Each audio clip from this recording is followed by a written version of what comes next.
الرحیم نحمده ونصلي ونسلم على رسوله الکریم اما بعد۔ گزشتہ کل سورہ زمر تک کا خلاصہ پیش ہوا تھا اور آج اللہ پاک کے فضل سے 24واں پارہ پڑھا گیا۔ 24ویں پارے میں کچھ حصہ سورہ زمر کا ہے، اس کے بعد سورہ مومن پڑھی گئی، اس کے بعد سورہ حامیم سجدہ کی تلاوت ہوئی۔ اس کا تقریباً کم و بیش ایک رکوع باقی ہے جو 25ویں سپارے کے شروع میں ہے۔ زمر گروہ اور جماعت کو کہتے ہیں۔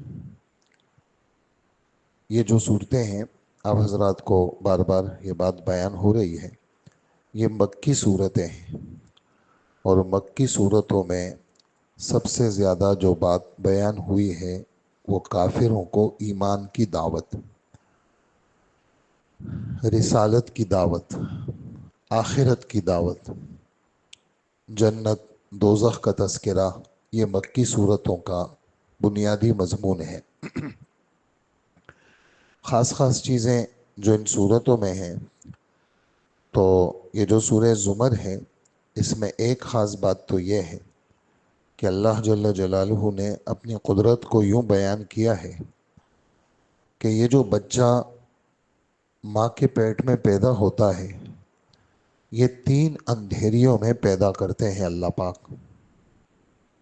دنیا کا دستور ہے کہ کوئی بھی باریک چیز پیدا کی جاتی ہے، بنائی جاتی ہے، وہ باریک چیز روشنی میں بنائی جاتی ہے، لیکن اللہ جل جلالہ فرماتے ہیں یہ جو بچہ ماں کے پیٹ میں میں پیدا کرتا ہوں، یہ 3 اندھیریوں میں پیدا کرتا ہوں۔ ماں کے پیٹ کا اندھیرا، رحم کا اندھیرا، اور ایک باریک پردہ ہے جس کو جھلی کہتے ہیں، اس کا اندھیرا۔ بیٹھ جا بیٹا، بیٹھ جاؤ بیٹھ جاؤ۔ تو وہ 3 اندھیریوں میں تمہارا رب پیدا کرتا ہے، اور یہ تمہارا رب ہے، اس کے سوا کوئی معبود نہیں۔ تمہارے عبادت اطاعت پر وہ تم سے خوش ہوتے ہیں، اور کفر اور نافرمانی پہ خوش نہیں ہوتے۔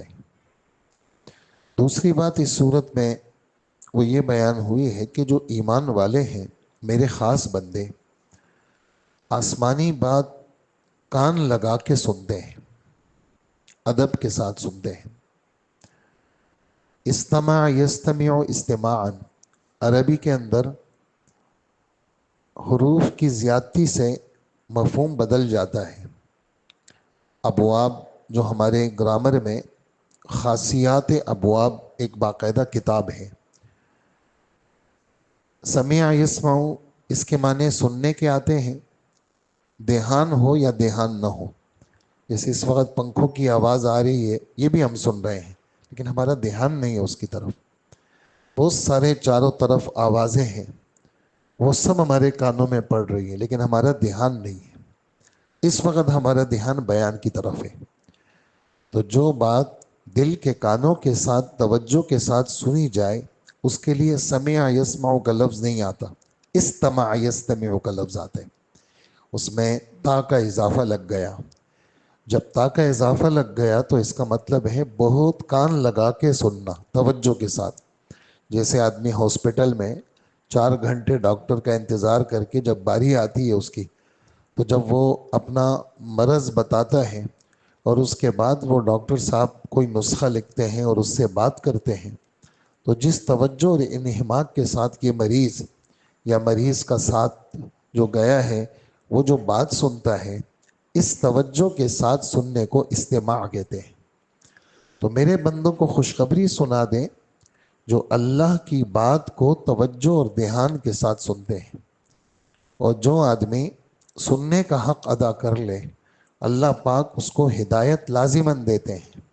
یہ قرآن کا وعدہ ہے۔ اور جب یہ سنتے ہیں ایمان والے تو سن کر کے پھینکتے نہیں ہیں۔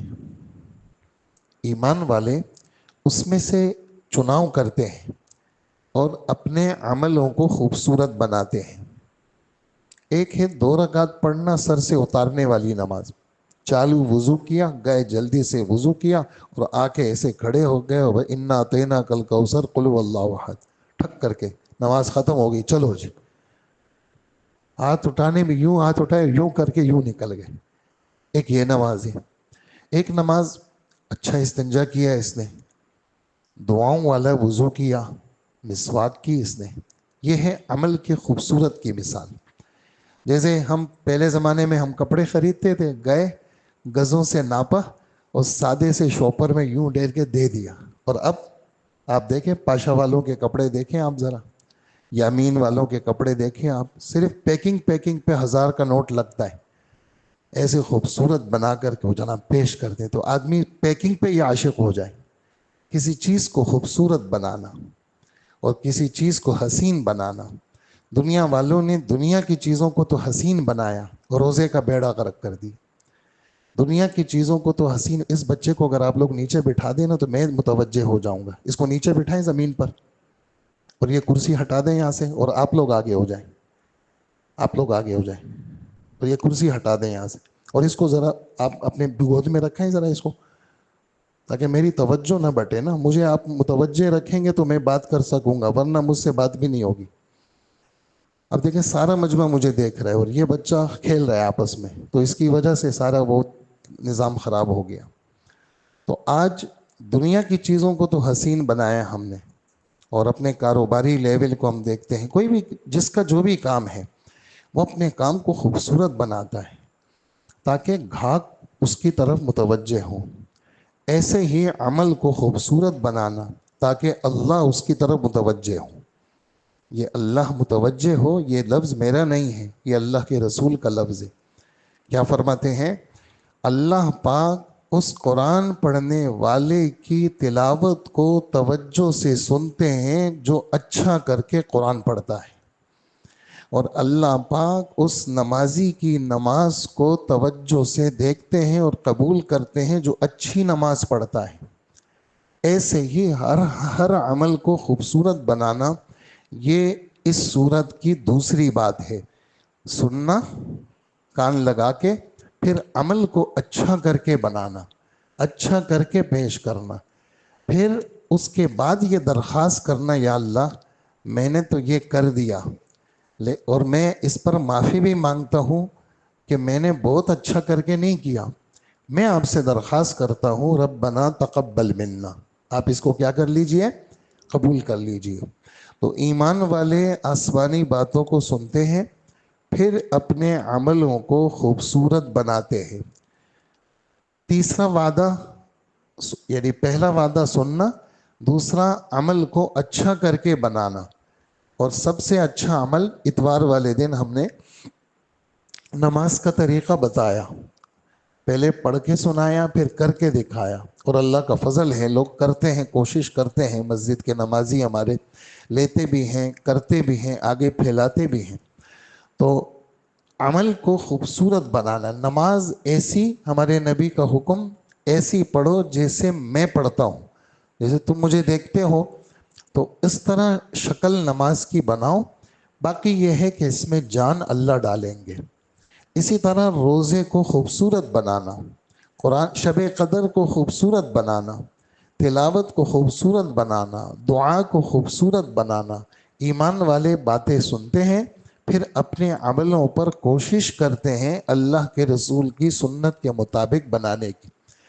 تیسرا وعدہ پھر اللہ پاک یہ کریں گے کہ ایسے لوگوں کو اللہ ضرور ہدایت دیں گے، اور ایسے لوگ جو اللہ کی بات توجہ سے سنتے ہیں، اپنے عملوں کو خوبصورت بناتے ہیں، ایسے لوگ بے وقوف نہیں ہیں، یہی لوگ سمجھدار ہیں۔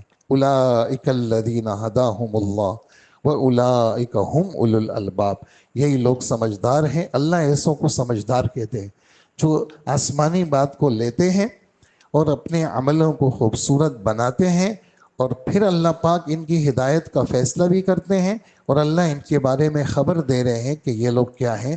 یہ ہوشیار لوگ ہیں۔ اچھا، ایک بات جو قرآن پاک کی اس صورت میں بھی، ابھی جو آخری جو صفحہ پڑھا گیا اس کے اندر بھی، اور پورے ان پاروں کے اندر ایک بات بہت زیادہ یعنی بڑی بکھری ہوئی اللہ پاک نے پھیلائی ہے یہ بات. وہ کیا ہے؟ وہ ہے ہمارے رب کا کلام. اللہ جل جلالہ اپنے کلام کو فرماتے ہیں کہ باتوں میں سب سے بڑھیا بات اور اچھی بات وہ اللہ کی بات ہے، جس کے اندر ہر مضمون کو بار بار بیان کیا ہے. اللہ کا بڑا ہونا بار بار بیان کیا ہے، رسالت کا برحق ہونا بار بار بیان کیا ہے، جنت دوزخ کو بار بار بیان کیا ہے. مثانی کا ترجمہ کر رہا ہوں میں.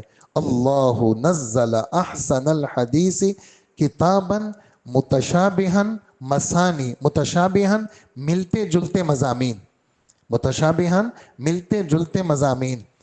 علماء مفسرین لکھتے ہیں القرآن یفسر بعضہ بعضا، قرآن پاک ایک دوسرے کی وضاحتیں کرتا ہے. ایک جگہ اگر کوئی بات سمجھ میں نہیں آئی تو دوسری جگہ اس کی وضاحت کرے گا، وہاں سمجھ میں نہیں آئی تو تیسری جگہ اس سے اچھی وضاحت کرے گا. اور مثانی کا ترجمہ کیا ہے؟ ثا کے ساتھ، الف با تا ثا، مثانی. مثانی کا ترجمہ کیا ہے؟ مثانی کا ترجمہ ہے کہ مضامین کو بار بار دہرایا گیا ہے، بار بار بیان کیا تاکہ لوگوں کے دلوں میں قرآن. اور پھر ایمان والے جب قرآن پاک کو سنتے ہیں، آپ ذرا تھوڑا سا کٹ کر کے بیٹھ جائیں اور ذرا پڑھنا شروع کریں. اللہ نے اپنے کلام میں تاثیر رکھی ہے، رونگٹے انسان کے کھڑے ہو جاتے ہیں اور بے اختیار آنسو بہنے لگتے ہیں. یہ چیز اگر ہم نے اپنے بڑوں سے سنا، مولانا شمس الرحمان عباسی صاحب دامت برکاتہ، اپنے استاد حضرت مولانا یوسف بنوری صاحب رحمۃ اللہ علیہ، جو جامع بنوری ٹاؤن کے بانی ہیں، مدرسہ ہے جمشید روڈ پہ، عالمی مدرسہ ہے، ساری دنیا میں ان کے فضلاء ہیں. ان کے بارے میں فرماتے ہیں کہ حضرت جب نماز میں کھڑے ہوتے تھے اور قاری صاحب جب فاتحہ شروع کرتے تھے تو ہم دیکھتے تھے ایسا لگتا تھا جیسے یہ آنکھوں کے آنسو ان کے اختیار میں ہیں، یعنی بس وہ آنسو شروع ہو جاتے تھے اور ایسے شروع ہو جاتے تھے یہ پورا سینہ تر ہو جاتا تھا. اور فاتحہ اور سورت بس امام صاحب پڑھ رہے ہیں اور ان کے آنسو جاری ہیں. تو آنسوؤں کا بہنا، رونگٹے کا کھڑا ہو جانا، یہ قرآن پاک کی خاصیت ہے. اور جس شخص کا سینہ اللہ پاک کھول دیتے ہیں اس کو یہ کیفیت ملتی ہے. اور جس آدمی کا دل سخت ہو گیا ہے دنیا کی چیزوں کی وجہ سے، دنیا میں لگنے کی وجہ سے، اللہ پاک فرماتے ہیں ایسوں کے لیے تو ہلاکت ہے جن کے دل سخت ہیں. اور جن کے دل نرم ہیں تو وہ اللہ کے کلام کی وجہ سے کیا ہے؟ نرم ہے. پھر اللہ پاک قرآن کے بارے میں فرماتے ہیں، آج کا آخری صفحہ جو 24ویں پارے کا آخری صفحہ ہے، فرمائے یہ بہت جاندار کتاب ہے، کوئی غلط چیز نہ اس کے ظاہر میں آ سکتی ہے نہ باطن میں آ سکتی ہے. دنیا کے لوگوں نے کوشش کی اور بڑے بڑے دانشور، بڑے بڑے لوگ، انہوں نے قرآن پاک کو تباہ کرنے کی، خراب کرنے کی کوشش کی، لیکن اللہ پاک فرماتے ہیں یہ میرا کلام ہے، لا یأتیہ الباطل من بین یدیہ ولا من خلفہ. کہیں سے بھی اس کے اندر کوئی غلط بات کوئی گھسانا چاہے تو اس قرآن پاک میں کوئی غلط بات گھسا نہیں سکتا. اور اسی طرح پورے ہر سورت کے شروع میں حامیم تنزیل الکتاب من اللہ العزیز العلیم، قرآن پاک اللہ نے اتاری ہے، اللہ نے حامیم تنزیل من الرحمن الرحیم کتاب فصلت آیاتہ قرآنا عربیا لقوم یعلمون. قرآن پاک کا تعارف ہمارے رب فرما رہے ہیں. ہم سب کو یہ ترغیب ہے کہ خدا کے لیے اگر تم نے دنیا کے جھمیلوں سے اور دنیا کے ٹینشنوں سے اپنے آپ کو فارغ کرنا ہے تو اپنے آپ کو قرآن پاک کے ساتھ جوڑ دو. صرف رمضان میں نہیں بلکہ میں تو دیکھتا ہوں اللہ کا فضل ہے، بڑے شوق کے ساتھ بزرگ جوان بھی، بوڑھے بھی، بیمار بھی آ کر کے اللہ کے کلام سننے کے لیے وہ کوشش کرتے ہیں. اللہ اور برکت عطا فرمائے. لیکن ہم درخواست کریں گے سارے مجمع سے اور آپ کے واسطے سے، آپ کے گھر کی مستورات اور بچیوں سے یہ درخواست کریں گے کہ روزانہ قرآن پاک کو وقت دیں اور اجتماعی کوئی نظم بنائیں کہ ہمارے گھر کے اندر ایک وقت ایسا ہو کہ سارا گھر قرآن پڑھے، ہماری عورتیں بھی پڑھیں، ہمارے بچے بھی پڑھیں، ہمارے چھوٹے بڑے سب قرآن پاک پڑھیں اور آواز کے ساتھ پڑھیں. قرآن پاک صرف ٹیک لگا کے ہونٹ سیل ہو کر کے نہیں، آواز کے ساتھ پڑھیں. اس کے آپ گھر کی برکت کا اندازہ لگائیں اور اللہ پاک سے یہ درخواست کریں کہ یا اللہ یہ قرآن ہمارے رگ رگ میں داخل کر دے، یہ قرآن ہمارے دل دماغ میں داخل کر دے۔ یہ بھی ان صورتوں کا ایک مجموعی مضمون ہے، قرآن پاک کا برحق ہونا اور قرآن پاک کا ہادی ہونا، قرآن پاک کا مضبوط قسم کا اللہ پاک کا کلام ہونا، یہ ہمارے ان صورتوں میں یہ والا مضمون میں ہمارے رب نے بیان فرمایا ہے۔ اسی طرح ایک بات جو میں نے فرضوں میں بھی پڑھی، ہمارے رب ہمیں ترغیب دے رہے ہیں کہ دیکھو اے میرے بندو، مایوسی تو کفر ہے، تم جتنے بڑے گناہ گار ہو، تم جتنے بڑے، دیکھیں نا، شرک اس سے بڑا کوئی گناہ نہیں ہے، یہ سب سے بڑا گناہ ہے۔ اگر کوئی آدمی شرک سے توبہ کرے اور آ جائے اور کلمہ طیبہ پڑھ لے، اللہ جل جلالہ شرک جیسے گناہ کو بھی معاف کر دیں گے۔ جب وہ گناہ اللہ پاک معاف کریں، کیوں؟ اللہ کا نام غفار ہے، اللہ کا نام غفور ہے، اللہ کا نام رحمان ہے، اللہ کا نام رحیم ہے، اور اللہ جل جلالہ وہ ایسے ہیں جو بڑے سے بڑے گناہ، یہ فرماتے ہیں، حدیث قدسی ہے، ساری زمین بھر جائے اور تمہارے گناہوں سے، تم آ جاؤ میرے پاس اور مجھ سے معافی مانگو، میں تمہارے سارے گناہوں کو بخش دوں گا اور مجھ سے کوئی پوچھ بھی نہیں سکتا۔ تمہارے گناہ اتنے ہو جائیں، یہ زمین بھی بھر جائے اور اوپر آسمان تک تمہارے یہ پوری خلا پہنچ جائے گناہوں کی، حالانکہ اتنے گناہ ہوں گے نہیں، بالفرض اگر اتنے گناہ بھی ہو جائے، اور پھر تم میرے پاس آؤ اور میرے پاس سر اپنا جھکاؤ اور مجھ سے کہو یا اللہ مجھ سے غلطی ہو گئی، تو اللہ پاک فرماتے ہیں میں معاف کر دوں گا، مجھے کوئی پرواہ نہیں ہے، کوئی مجھ سے پوچھ نہیں سکتا۔ اس لیے اللہ پاک جو کرتے ہیں وہ اللہ کسی سے مشورہ نہیں کرتے کہ میں مشورہ کروں گا کہ میں کسی سے پوچھ لوں اس کو بخشوں یا نہیں بخشوں، ایسا نہیں ہے، بلکہ اللہ پاک فرماتے ہیں میں تو سارے گناہوں کو معاف کر دوں گا، سارے ہی گناہ، کیونکہ میرا نام غفور ہے۔ اور رحیم کس کو کہتے ہیں کہ دنیا والے اگر کوئی ایسا آ جائے تو دنیا والے معاف تو کر دیتے ہیں، ساتھ میں تھوڑا سا تانا بھی لگاتے ہیں، کل تک تو آپ نے یاد نہیں کیا، آج آپ کس منہ سے آئے ہیں؟ لیکن ہمارے رب جو ہے وہ معاف کرتے ہیں اور معاف کرنے کے بعد تانا بھی نہیں دیتے۔ اور ہمارے رب ایسے ہیں جن فرشتوں نے گناہ لکھے ہیں اللہ فرشتوں کو بھی بھلا دیتے ہیں، اور جن ہاتھ پیر نے گناہ کیے ہیں یہ سب حص رکھتے ہیں۔ حص رکھتے ہیں کا ترجمہ کیا ہے؟ یہ کل قیامت کے دن بولیں گے۔ یہ بیان بھی آج کے ہمارے سبق کا ہے، 24ویں پارے سورہ حامیم فصلت میں یہ بیان ہے کہ جب لوگ دوزخ کے پاس آئیں گے اللہ پاک منہ پہ مہر لگا دیں گے، سورہ یاسین میں بھی یہ بات ہے۔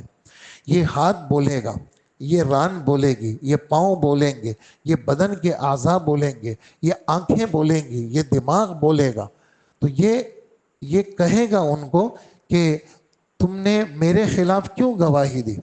وہ کہیں گے ہمیں بولنے کی طاقت اللہ نے دی، لیکن یہ وہ ہوگا جس آدمی نے یہاں توبہ نہیں کی ہوگی، اور جو آدمی توبہ کر کے جائے گا، یہ زمین جہاں ہم موجود ہیں یہ سب کیا بننے، یہ آڈیو بھی ہے اور ویڈیو بھی ہے، یہ ٹیپ ریکارڈنگ بھی ہے اور یہ پورا کیمرہ بھی ہے سارا۔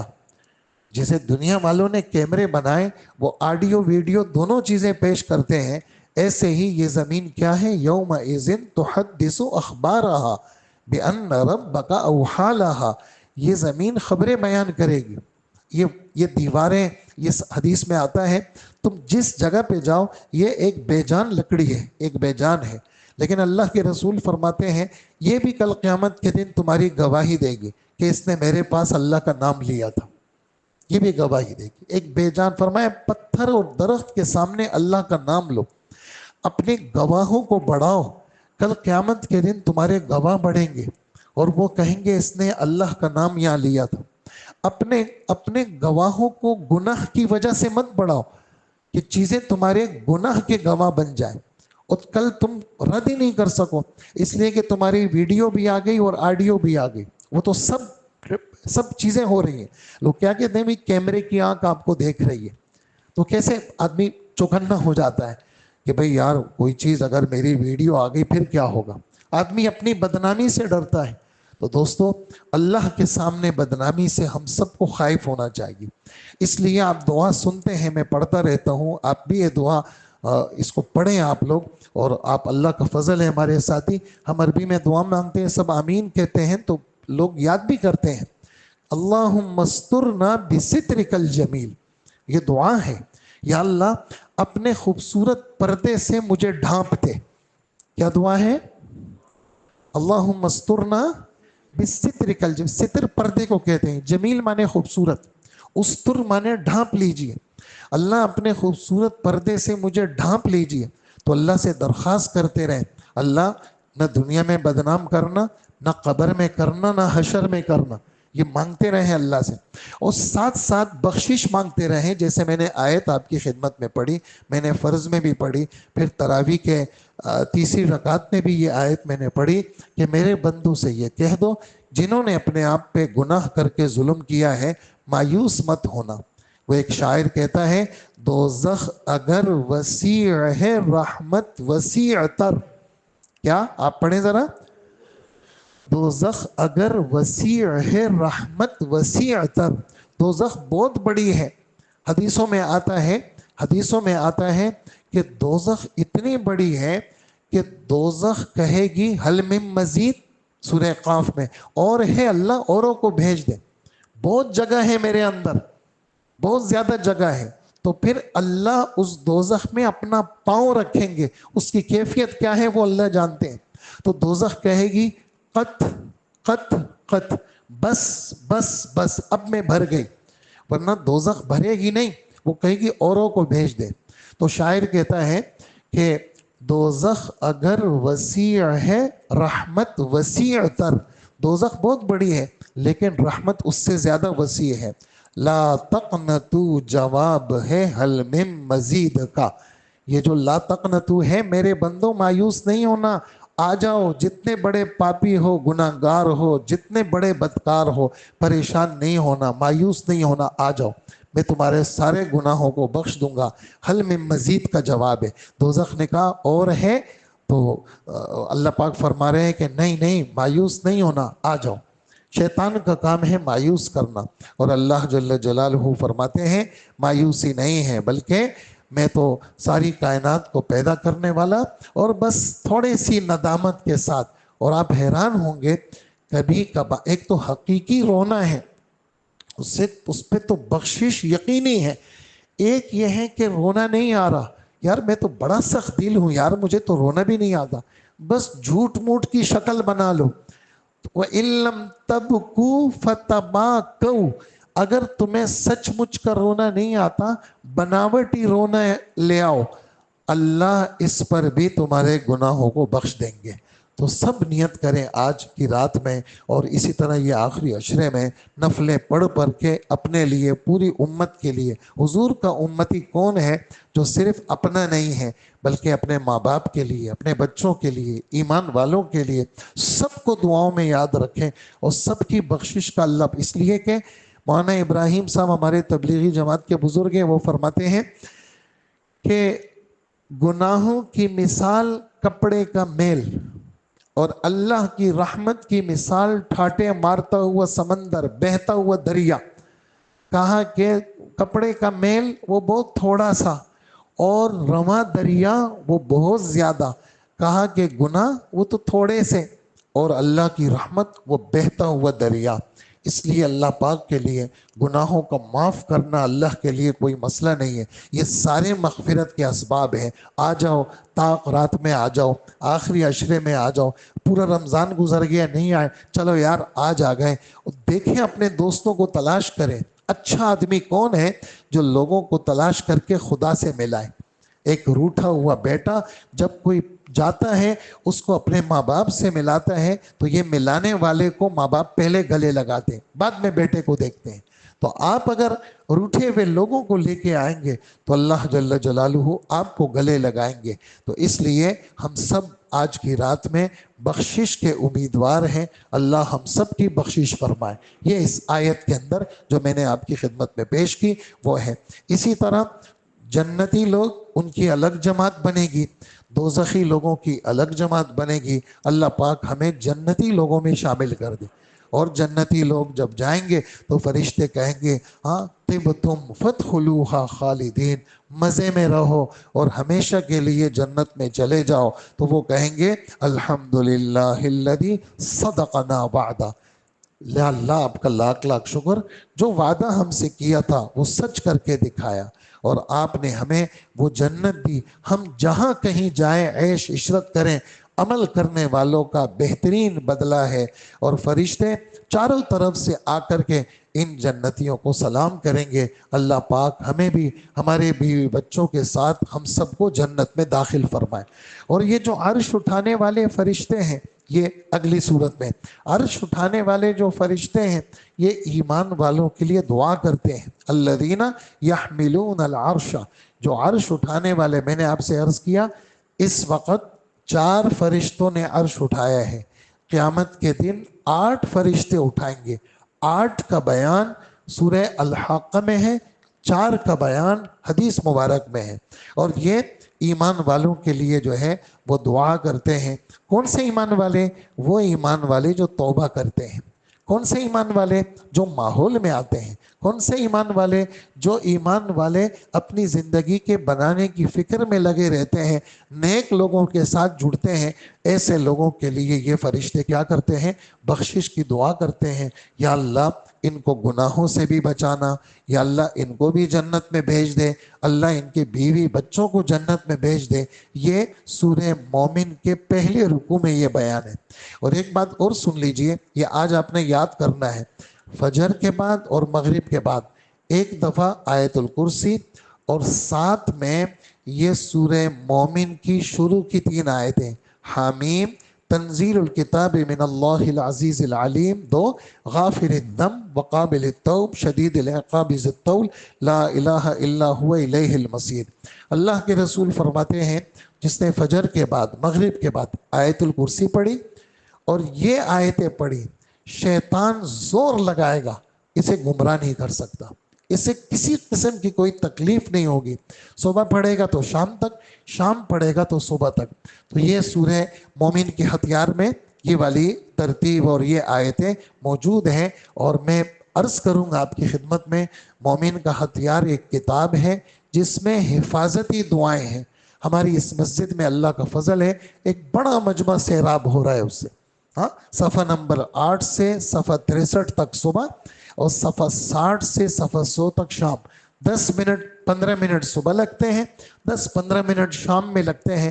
طبیعت مطمئن مکمل، اور ہر قسم کا خوف وسوسے، ہر قسم کی پریشانیاں. بچے آج کل ڈپریشن کی دعائیں پی رہے ہیں، بچے ہاں، چھوٹے بچے 20 22 25 سال وہ ڈپریشن میں آ گئی جی، وہ دوائیاں ڈپریشن کی چل رہی. تو خدا سے جو آدمی کٹے گا وہ پھر شیطان کے چالوں میں پھنسے گا. اس لیے اللہ کے ساتھ جوڑ ہم سب کے لیے کیا ہے؟ ضروری ہے. اچھا، ایک بات اس سورہ مومن میں، اس کو مومن کیوں کہتے ہیں؟ فرعون کا ایک رشتہ دار چپکے سے مسلمان ہو گیا تھا. اللہ پاک کو اس شخص کی دعوت اتنی پسند آئی اور اس کا انداز بیاں اتنا پسند آیا کہ قیامت تک کے مسلمان، خاص کر حضور کی امت کے لیے اس کی دعوت کو تقریباً 2-3 رکوع میں بیان کیا. یہ آدمی یہ مسلمان ہوا اور جب انہوں نے حضرت موسیٰ علیہ السلام اور ان کو تکلیف دینی شروع کی، اس شخص نے دعوت دی. اور دعوت کے اندر اس نے ایک تو اللہ کی بڑائی بیان کی، ایک پچھلی امتوں کی ہلاکت کو بیان کیا، ایک قیامت کو بیان کیا، اور ایک دنیا کی ناپائیداری کو بیان کیا، اور آخرت کا پائیدار ہونا بیان کیا. اور پھر کہا کہ دیکھو تم میری بات کل یاد رکھو گے، آج تم نے میری بات نہیں مانی، لیکن کل تمہیں پتہ چلے گا کہ دیکھو اس شخص نے کیا بات کہی تھی. اور پھر ایک جملہ اس شخص نے کہا، ہم اپنی دعاؤں کا حصہ بنائیں اس کو. وہ جملہ کیا ہے؟ وَأُفَوِّضُ أَمْرِي إِلَى اللَّهِ إِنَّ اللَّهَ بَصِيرٌ بِالْعِبَادِ. میں اپنا معاملہ اللہ کے سپرد کرتا ہوں اور اللہ پاک اپنے بندوں کو اچھی طرح دیکھتا بالتا ہے. تو اس لیے دوسروں کی ہدایت کی فکر میں بے چین رہنا، اللہ پاک رہتی دنیا تک یہ جملے باقی رکھتے ہیں۔ آدمی چلا جاتا ہے، لوگ رخصت ہو جاتے ہیں، لیکن جو اللہ کی رضا کے لیے جو چیز ہوتی ہے اللہ پاک اس کو باقی رکھتے ہیں۔ تو اس شخص نے اللہ کی رضا کے لیے بات کی، اس کی بات باقی رہی۔ تو آج ہم بھی نیت کریں، ہم بھی اللہ کی رضا کے لیے لوگوں کی ہدایت کی فکر کریں گے اور لوگوں کی ہدایت کے لیے بے چین ہوں گے۔ جب ہم ایسا کریں گے تو اللہ جل جلالہ ہماری گفتگو، ہماری فکر صرف ہماری نسلوں تک، بچوں تک نہیں رکھیں گے، بلکہ اس کا میدان اللہ پاک خوب وسیع فرما لیں گے۔ اسی طرح جو اگلی صورت ہے اس کو حامیم سجدہ بھی کہتے ہیں، اور حامیم کے بارے میں ذرا سن لیجئے۔ جن صورتوں کے شروع میں حامیم ہے وہ 7 صورتیں ہیں۔ 4 صورتیں 25ویں پارے میں ہیں، 2 صورتیں 24ویں پارے میں ہیں، 1 صورت 26ویں پارے کے شروع میں ہے۔ ان صورتوں کا انداز بیان وہ اتنا شاندار ہے کہ روایتوں میں ان کو عروس القرآن کہا، قرآن پاک کے دلہن ہے یہ، یعنی اتنا شاندار اور جاندار ان کا بیان ہے۔ تو یہ 7 صورتیں ہیں، آج ہم نے ان میں سے 2 پڑھ لی۔ نمبر 1 سورہ مومن، نمبر 2 حامیم سجدہ۔ اور سجدہ اس کو اس لیے کہتے ہیں کہ اس میں آج ہم نے سجدہ کیا ہے۔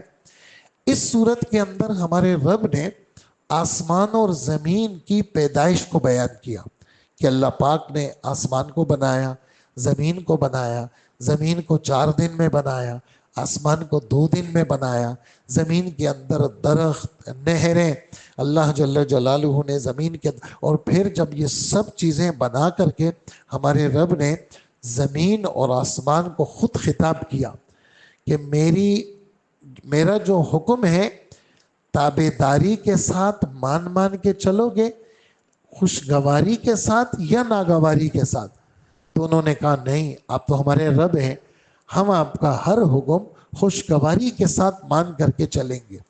اور آسمان اور زمین یہ پیدا کرنے کے بعد اللہ پاک نے حضرت آدم علیہ السلام کو جمعے والے دن عصر کے بعد اللہ نے پیدا کیا، اور اللہ جل جلالہ نے یعنی یہ 6 دن کا ذکر ایک جگہ نہیں کافی جگہ بیان کرنے کے بعد یہ والی بات فرمائی کہ یہ 6 دن میں جو آسمان اور زمین ہم نے پیدا کیے، ہم تو ایک لمحے میں پیدا کر سکتے تھے، لیکن ہم نے یہ دن اس لیے لگائے تاکہ انسان جلد بازی سے بچا رہے اور اپنے کاموں کے اندر وہ تدبر کے ساتھ، غور کے ساتھ، وقار کے ساتھ، حلم کے ساتھ وہ رہے۔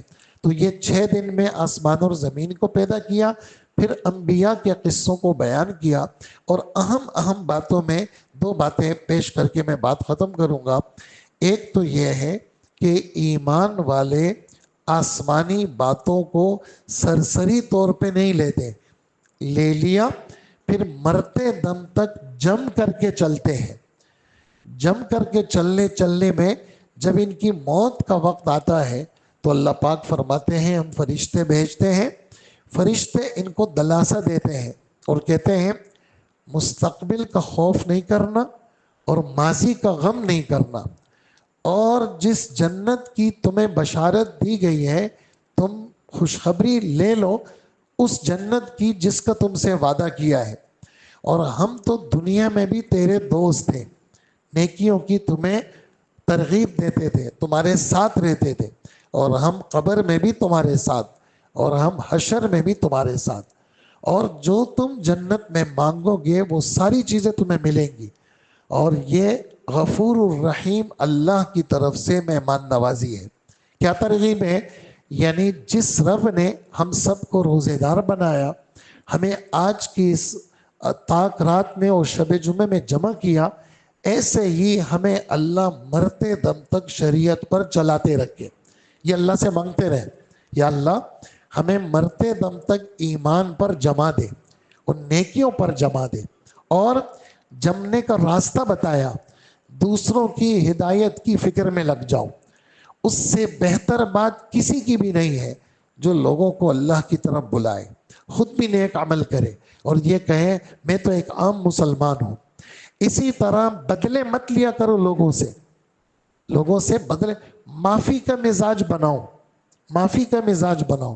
تم نے اگر معافی کا مزاج بنایا تو جو آدمی تمہارا کٹر دشمن تھا، اللہ اس کا دل بھی تمہارے لیے کیا کر دیں گے؟ نرم کر دیں گے۔ اور اگر تم نے بدلے کا مزاج بنایا تو پھر دشمن کا دل تمہارے لیے کبھی بھی نرم نہیں ہوگا۔ اور فرمایا یہ دولت اسی کو ملتی ہے جو نصیبوں والا ہوتا ہے، جس کی طبیعت میں صبر ہوتا ہے، جو نصیبوں والا ہوتا ہے اس کو یہ دولت ملتی ہے۔ لیکن شیطان کا تو کام ہے چھیڑ چھاڑ کرنا، وہ تو کینہ بھی ڈالے گا اور بغض بھی ڈالے گا۔ اس کے لیے فرمایا اعوذ باللہ من الشیطان الرجیم پڑھ کر کے شیطان کے دفع کرنے کی کوشش کرو۔